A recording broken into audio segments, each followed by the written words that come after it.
Hey kids, welcome back to another episode of Awesome Stuff Badly with me, Uncle Dr. Ernie. After our opening prayer, I realized I needed to take care of some errands for my wife. My son and I call it Job Zero. And this is actually part of the architecture we're building, is how to handle interruptions. And you want to design your system so that higher priority tasks can always interrupt lower priority ones. Most computer systems are designed to assume that everything's going to go perfectly, and then they just freak out when they get an exception or something goes wrong. And the whole programming model gets thrown out the window, and you're hacking things at a low level of the system. What we're trying to build is a system that's designed from the ground up to be reactive, that treats events as the normal flow of execution. And in fact, it's unusual to be allowed to do a series of things in sequence without any interruptions or surprises. And hopefully we'll see how that works as we get into it. And that's why I always tell my son that taking care of the women is job zero. You take care of that first, then you go back to what you really wanted to do in the first place.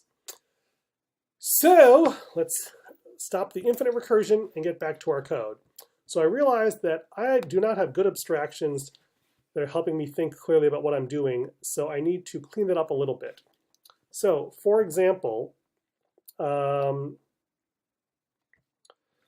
I'm getting confused myself between getChildren and getChild. This is one of the difficulties of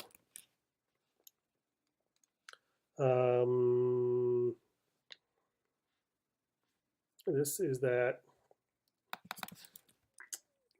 because I have to manually treat the numeral children of the JSON dictionary, I am not thinking very clearly about it. So what we have here is we can get a key, and then if we have a children, then we need to get the child, then we get the key, right? That should be all there is to get child. But if we want children of a key, okay, now I'm getting thoroughly confused here. Let's see how I'm using getChildren. Because there's two different ways to do it. One is to get children of a key. The other is to get children of a child.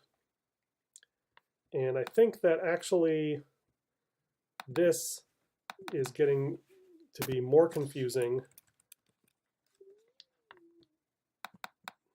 I've excessively smartened myself. And what I should be doing is just this.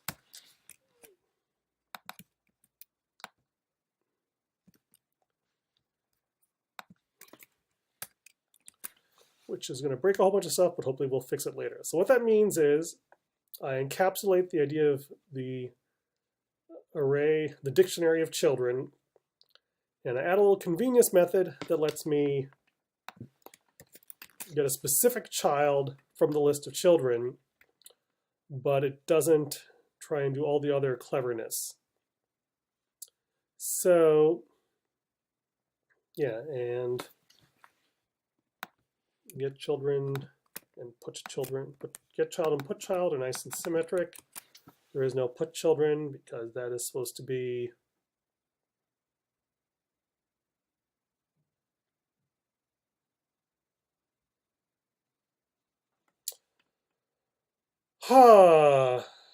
if there is no children, should it create it? Or should it just be undefined and throw an error? It should probably be undefined and throw an error, I think. Although, arguably, we want to be able to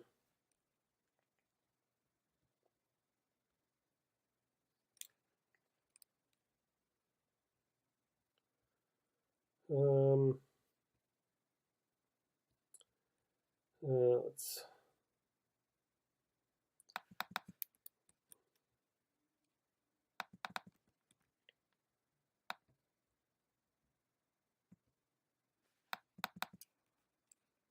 no, okay. Yeah, let's just go with that. And start with from there. Get child and put child. Nice little symmetry there. Awesome. And let's search for how we're using this get chilled. Be more chilled. Okay. In source.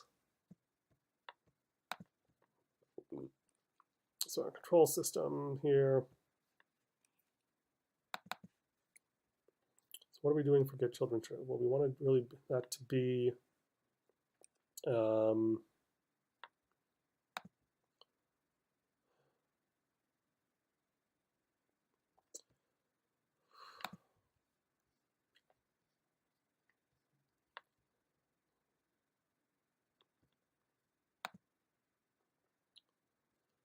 we really want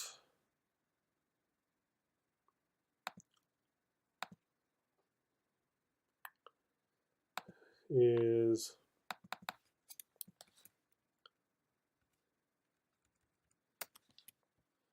get children child.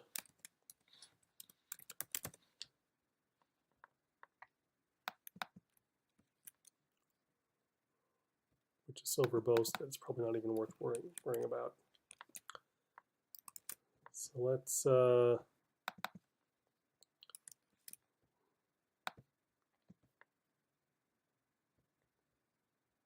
let's start with the simple ones.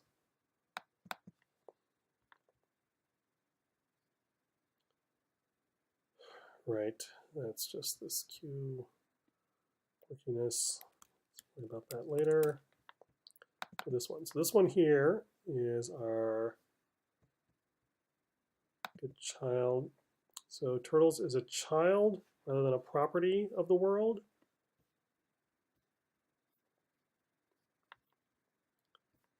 Let's check that out. No, it is a property. Okay, so in this case, it's a property.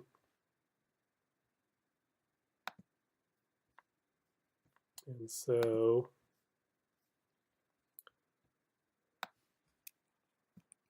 get turtles dot get children map the world. Let's see if that works.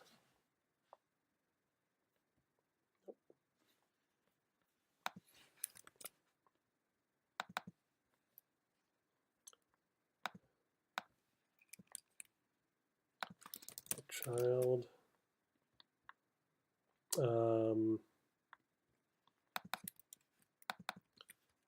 that is then the full object controls, and then we want to get child activity.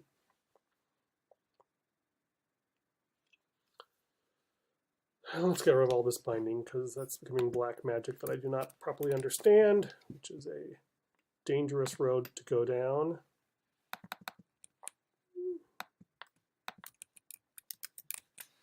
So let's think this through here. Okay. This guy's good, right?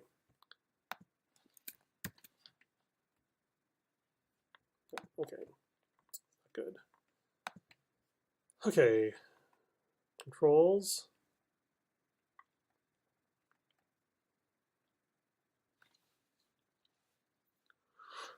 Oh, this is where it gets interesting.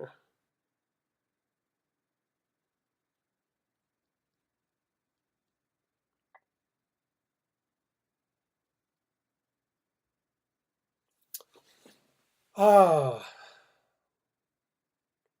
need to rethink my data model. Here's the problem. I wanted to do everything using dictionaries, which is nice, but it gives me wonderful labels. But the problem is that dictionaries only work as dictionaries. And what I'm trying to do is have a list of children, and children need numbers.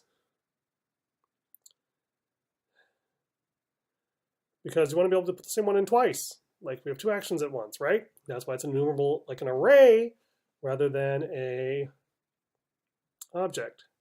So children need to be numbered rather than named.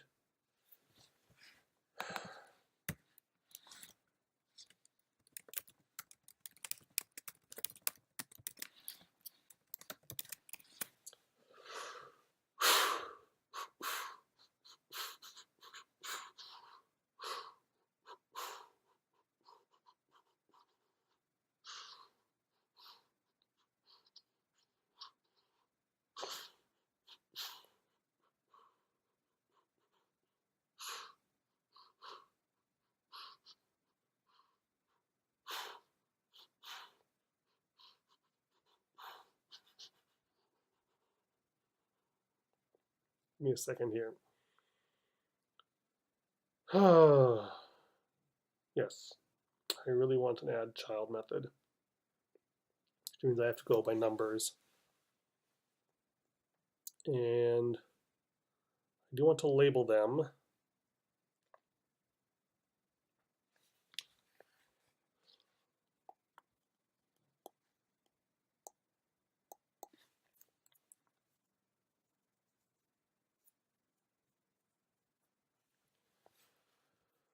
Let's go with this for now. I am probably going to have to rethink this shortly. So what's happening is this becomes add child.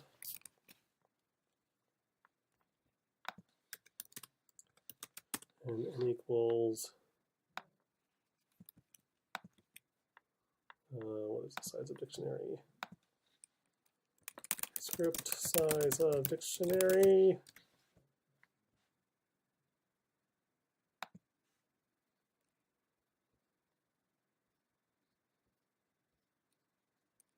Wow, so perverse.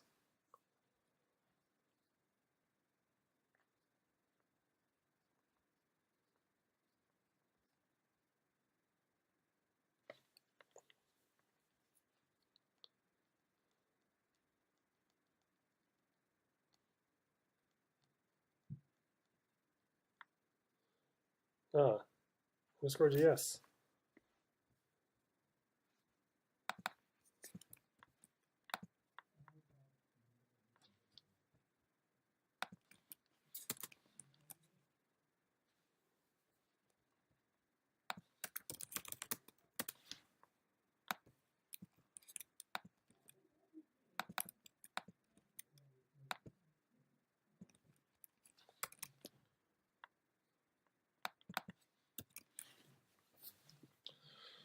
Okay, yes.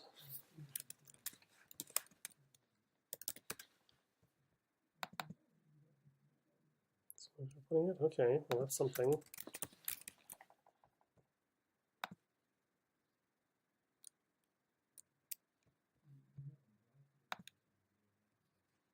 are we adding in? Are we always adding a dictionary?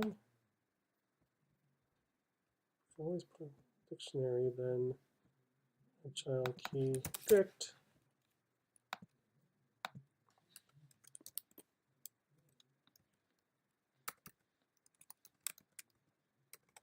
Label equals key.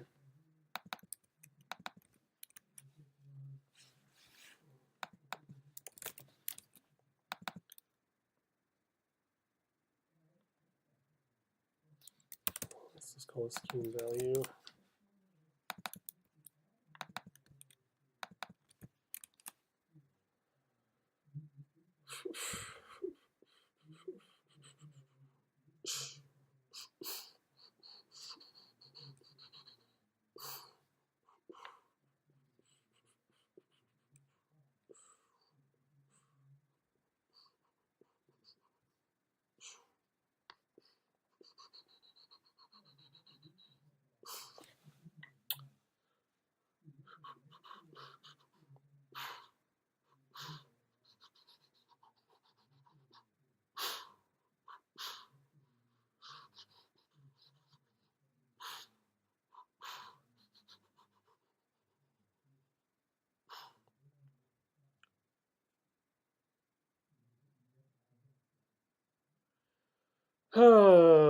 I'm getting confused.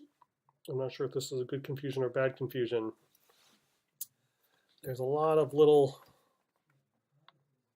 games I'm playing here, and that's a dangerous road to hoe. And I think I need to step back, stop, write on a piece of paper, and think what I really should be doing here. Because if I don't get my labeling and my data structures completely correct, I'm just going to be going in circles the whole day. So I'm going to stop it here and take care of business. Thanks for watching. Sorry it was so boring, but hey, that's what happens when you're doing awesome stuff badly.